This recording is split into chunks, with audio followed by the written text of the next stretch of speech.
दोस्तों एक Microsoft Excel का काफ़ी पावरफुल फंक्शन इनबिल्ट हो गया है। अगर आप ये जानना चाहते हैं तो आप वीडियो देख सकते हैं। आपको मैं बताना चाहूँगा, अगर आपके पास सिचुएशन आती है, ये डेटा सेट है, हो सकता है आपके पास लार्ज डेटा सेट हो, आपको दिखाने के लिए ये छोटा डेटा सेट ले रखा है। आपको क्या करना है, हर सेल में जाना है और उनके सामने एक चेक बॉक्स इंसर्ट करना है। तो आप ये कैसे कर सकते हो? अगर आप मैनुअल करोगे तो इसमें काफ़ी टाइम लगेगा। आपको मैं बताना चाहूँगा, ये माइक्रोसॉफ्ट ऑफिस 365 में ये इनबिल्ड ऑप्शन दिया गया है, जहां पर ये चेकबॉक्स इजीली बना सकते हो। एक काम करता हूं, मैं अपना डेस्कटॉप एक्सेल वर्जन में जाता हूं।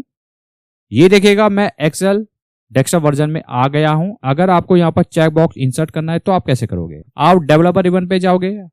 अभी आप कंफ्यूज हो रहोगे, डेवलपर जो रिबन है वो हमारे पास है ही नहीं। आपको मैं बताना चाहूंगा, इसको आपने इनेबल करना होगा। कैसे इनेबल करना है, इसके लिए मैंने सेपरेट वीडियो बनाया था, उसका लिंक मैं डिस्क्रिप्शन में दे दूंगा, वो वाला वीडियो आप वॉच कर सकते हैं।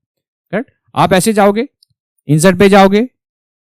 इंसर्ट पे जाने के बाद ये देखिए चेक बॉक्स आ गया।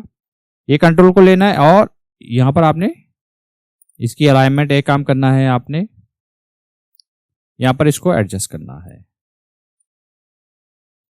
यहां पर जाना है, मैं लेंथ बढ़ाता हूं, यहां पर आपने एडजस्ट करना है।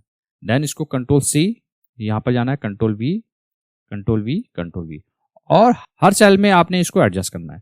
तो इस प्रोसेस में काफी टाइम लग जाएगा। अब आपको ये करने की जरूरत है नहीं। क्या कहना चाहता हूं मैं वेब वर्जन में जाता हूं। ये देखिएगा मैं एक्सेल के वेब वर्जन में आ गया हूं। अब ये जो बॉक्सेस है, इनको आपने इंसर्ट करना है। आपने कुछ नहीं करना है, जहां तक आपको इंसर्ट करना है डेटा को आप सेलेक्ट कीजिएगा। यहां तक सेलेक्ट किया आपने। उसके बाद आपने जाना है इंसर्ट रिबन में। इंसर्ट पे आप चले गए, ये देखिएगा चेक बॉक्स ऑप्शन। अगर आप अपने एक्सेल में देखोगे ये वाला फीचर अवेलेबल नहीं है। आपको मैं बताना चाहूंगा, जैसे कि अभी मैंने आपको बताया था माइक्रोसॉफ्ट 365 में ये अवेलेबल है। ये देखिएगा, इस पे आप क्लिक करते हैं तो आ जाएगा। यहां पर आएगा नहीं क्योंकि ये ऑलरेडी मैंने यहाँ पर बिल्ड कर रखा है। मान लीजिए यहां पर आपने, ये आपका डेटा है, यहां पर आपने चेक बॉक्स इंसर्ट करने हैं। इस पे जाइए, इस पे डबल क्लिक कर दीजिएगा, ये देखिएगा चेक बॉक्स आ गए हैं। अब मान लीजिए इसको आप टिक कर सकते हैं, इसको आप टिक कर सकते हैं। अपने अकॉर्डिंग आप डेटा को रिप्रेजेंट कर सकते हैं और इसका यूज कर सकते हैं। अब आप कमेंट सेक्शन में जरूर बताइएगा ये फंक्शन आपको कैसा लगा। करेक्ट, ये नया फंक्शन है जो ऑफिस 365 में अवेलेबल है। करेक्ट। अगर आपने वीडियो यहां तक देख लिया है तो वीडियो को जरूर लाइक कीजिएगा, इससे हमें काफी मोटिवेशन मिलता है। और ये वीडियो जो हो सके वो ज्यादा से ज्यादा लोगों के साथ शेयर कीजिएगा, ताकि उनको भी सीखने का मौका मिले। मिलते हैं नेक्स्ट वीडियो में।